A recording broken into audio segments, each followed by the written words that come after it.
आज आपण बनवलेले आहे आलू पराठे। अगदी सोपी रेसिपी आहे, झटपट होणार आहे। नाश्त्यासाठी बनवू शकतो किंवा आपण दुपारच्या जेवणासाठी बनवू शकतो किंवा डिनरसाठीही बनवू शकतो। अगदी साधी सोपी रेसिपी आहे आणि सर्व साहित्य आपल्या घरात असतं। साहित्याचे प्रमाण आणि काय काय घेतलेलं आहे ते सर्व आपण डिस्क्रिप्शन बॉक्समध्ये दिलं आहे। तर सर्वात आधी आपण कणिक भिजवून घेऊया। हे मी 3 वाट्या कणिक घेतलेलं आहे। आपण आपल्या घरामध्ये कोणतीही वाटी असेल त्या वाटीने आपण मोजून घ्यायचं आहे। मी इथे 3 वाट्या घेतलेल्या आहे, कारण मी अर्धा किलोच्या प्रमाणामध्ये बटाटे शिजवून घेतलेले आहे। मीठ टाकलेलं आहे, मी 1 चमचा मीठ टाकलेलं आहे 3 वाट्यांसाठी, म्हणजे खारट होणार नाही याची पण काळजी घ्यायची आहे। आणि 3-4 मोठे चमचे आपल्याला इथे तूप घालायचं आहे, मोहन म्हणून, म्हणजे त्यामुळे छान असे ते खस्ता होतात। तर ह्याला हे मोहन आपण चांगलं कणिकला एकदम छान असं लावून घेऊ, म्हणजे त्याची मुठ्ठी वळेल असं आपल्याला हे मोहन लावून घ्यायचं आहे। हातावर चांगलं चोळून चोळून आपल्याला हे लावायचं आहे, म्हणजे सर्व कणांना ते चांगलं लागेल। तर मोहन लावल्यानंतर लगेच कणकेचा कलर थोडासा चेंज होतो, तुम्ही बघू शकता। आता हे चांगलं चोळून आपण लावून ठेवूया आणि नंतर त्याला पाणी टाकून हळूहळू त्याला मळून घेऊया। आता आपण ज्या वाटीने कणिक घेतलेला आहे त्याच वाटीने मी इथे 1 वाटी पाणी घेतलेलं आहे। आपण पाणी घालताना अगदी थोडं थोडं करूनच घालायचं आहे, कारण आपल्याला इथे खूप पातळ किंवा आपण पोळ्यांना जशी कणिक मळतो तशी इथे मळायची नाही। आता हे 1 वाटी पाणी आपण थोडं थोडं करून घालून चांगलं घट्टसर मळून घेतलेलं आहे, तुम्ही बघू शकता। आधी आपण 1 वाटी पाणी घेतलं होतं ते पूर्ण लागलेलं आहे आणि त्यानंतर मी पुन्हा थोडंसं पाणी घेतलेलं आहे आणि ते आपण हाताने शिंपडून थोडं थोडं टाकायचं आहे आणि मुठ्ठीने आपल्याला इथे प्रेस करून हे कणिक चांगलं मळून घ्यायचं आहे, म्हणजे याच्यामध्ये ग्लुटेन तयार होईल। तर आता हे बघा, तुम्ही बघू शकता सॉफ्ट हा डो तयार झालेला आहे। खूप पातळ नाही आणि खूप घट्ट पण असा झालेला नाही, छान असा मऊ झालेला आहे। आपण याला 10 ते 15 मिनिटं झाकून ठेवूया। नमस्कार, डेस्टिनेशन चॅनलमध्ये तुम्हाला स्वागत आहे। हे बघा, मी इथे हे 5 बटाटे घेतलेले आहे। हे पूर्ण अर्धा किलो नाही, पण थोडेसे कमी आहेत। तर हे आता एकदम थंड झालेले आहे, अगदी आपल्याला थंड करून घ्यायचे आहे आणि याच्यासाठी आपण एक मसाला तयार करूया छान असा स्वाद येण्यासाठी। तर त्यासाठी आपण मसाला घेतलेला आहे। 1 मोठा कांदा घ्यायचा आहे आपल्याला, म्हणजे त्या बटाट्यांना जेवढा पुरेल तेवढा। त्यानंतर 2 चमचे धणे घेतलेले आहे, 1 चमचा जिरे घेतलेले आहे। अगदी नावापुरती हळद घ्यायची, किंवा हळद घेणं हे अगदी ऑप्शनल आहे। आणि लाल तिखट 1 छोटा चमचा घेतलेला आहे, 1 चमचा, आणि 1 छोटा चमचा हिरवी मिरची घेतलेली आहे आणि अद्रक 1 चमचा घेतलेले आहे। 1 चमचा कसुरी मेथी घेतलेली आहे। त्यानंतर आपल्याला घ्यायचं आहे आमचूर पावडर 1 छोटा चमचा। आता आपल्याला लो फ्लेमवर धणे आणि जिरे भाजून घ्यायचे आहे।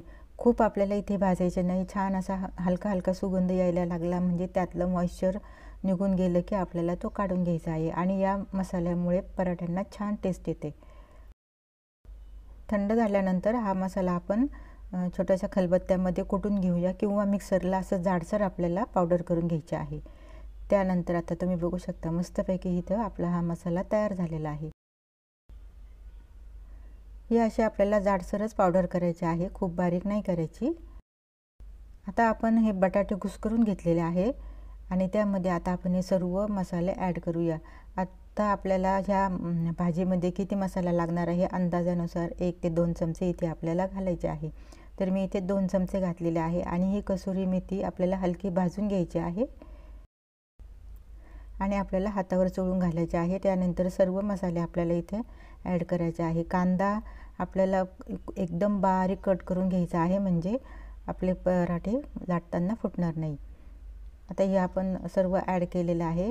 अद्रक घातलेले आहे, इथे किसून घातलेलं आहे मी, तुम्हाला जर वाटलं तर तुम्ही ठेचून घाला। आणि स्वादानुसार मीठ घालायचं आहे आणि हे सर्व घातल्यानंतर आपल्याला शेवटी कोथिंबीर घालायची आहे, आवडीनुसार श्रद्धेनुसार। हे सर्व आपण मिक्स करून घेऊया। तिखटाचं प्रमाण आपण आपल्या आवडीनुसार ठेवायचं आहे। मी इथे 2च हिरव्या मिरच्या घेतल्या होत्या। आता आपलं हे कणिक पण तुम्ही बघू शकता छान असं मऊ झालेलं आहे। त्याला पुन्हा आपण एकदा आणखी मळून घेऊया। पुन्हा मी त्याला छान असं मऊ मळून घेतलेलं आहे, तुम्ही बघू शकता। आता आपण त्याचे पराठे तयार करू। आवडीप्रमाणे छोटा मोठा गोळा घेऊन आपण त्याचा गोल करून घ्यायचा आहे। पराठे थोडेसे जाडसर आणि मोठेच असतात। त्यानंतर हातावर अशी पारी करून घ्यायची आहे किंवा आपण छोटीशी पुरीप्रमाणे लाटून घेतलं तरी चालेल आणि आपल्याला किती मोठा किंवा छोटा करायचा आहे त्या प्रमाणामध्ये आपण हे इथे सारण तयार करून ठेवलेलं आहे, मिश्रण बटाट्याचं ते घालायचं आहे आणि आपण मोदक कसा बनवतो त्याप्रमाणे आपल्याला एका अंगठ्याने दाबून बाजूची पारी वरती करायची आहे। अशा प्रमाणे आपल्याला हा पूर्णपणे बंद करून घ्यायचा आहे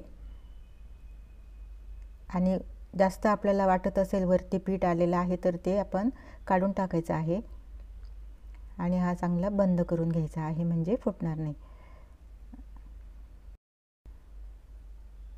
तर अशा प्रकारे बंद करून घेतलं म्हणजे हा फुटणार नाही।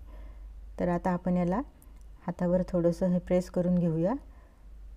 त्यानंतर पीठ टाकायचं आहे खाली आणि हाताने थोडीशी मोठी करून घ्यायची आहे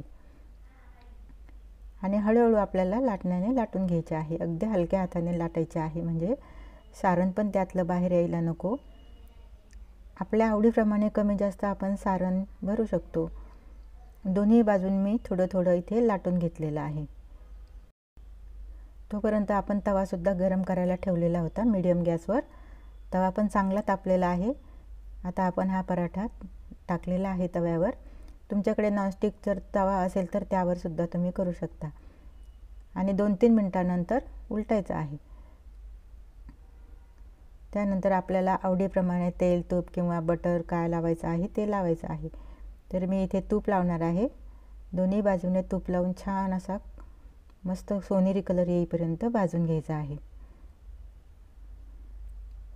हे बघा, तुम्ही बघू शकता हे पराठे फुगले जरी नाही तरी पण हे छान असे खस्ता होतात आणि खायला सुद्धा चवदार लागतात। हे बघा, दोन्ही बाजूने आपला हा पराठा मस्तपैकी भाजलेला आहे। किती छान रंग आलेला आहे, तुम्ही बघू शकता मस्तपैकी भाजलेला आहे आणि खस्ताही झालेला आहे। असाच आपण सगळे पराठे करून घेऊया। आपल्या आवडीप्रमाणे आपण छोटे मोठे पराठे करू शकतो। जर आपल्याला खूपच मोठे वाटत असेल तर आपण याच्यापेक्षा छोटेही करू शकतो। असा हाताने दाबून घेतल्यानंतर प्रेस केल्यानंतर सर्व सारण छानपैकी सगळीकडे पसरतं, पोळीच्या काठापर्यंत जातं, त्यामुळे हा पराठा छान टेस्टी होतो। आता आपण असेच सगळे पराठे तयार करून घेऊया। पराठे करणं अगदी सोपं असतं, कारण हे सर्व साहित्य आपल्या घरामध्ये नेहमी असतं। बटाटे तर नेहमीच असतात, त्यामुळे करायला अगदी सोपं होते। तुम्ही बघू शकता हा पण पराठा आपला किती छान भाजलेला आहे, छान असा खमंग सुवास पण येतो आहे। तर असे आपले झटपट डिश तयार झालेले आहे, खस्ता पराठे। गरमागरम पराठे तयार आहेत। आवडीप्रमाणे आपण यामध्ये कोबी सुद्धा घालू शकतो किंवा दुधी भोपळाही घालू शकतो, आवडीप्रमाणे।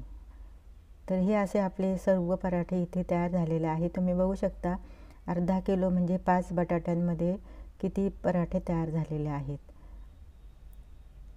तर ही अशी आपली साधी सोपी डिश, आलू पराठे। चला मग वाट कशाला बघायची आहे, गरमागरम पराठे आपण सर्व करूया।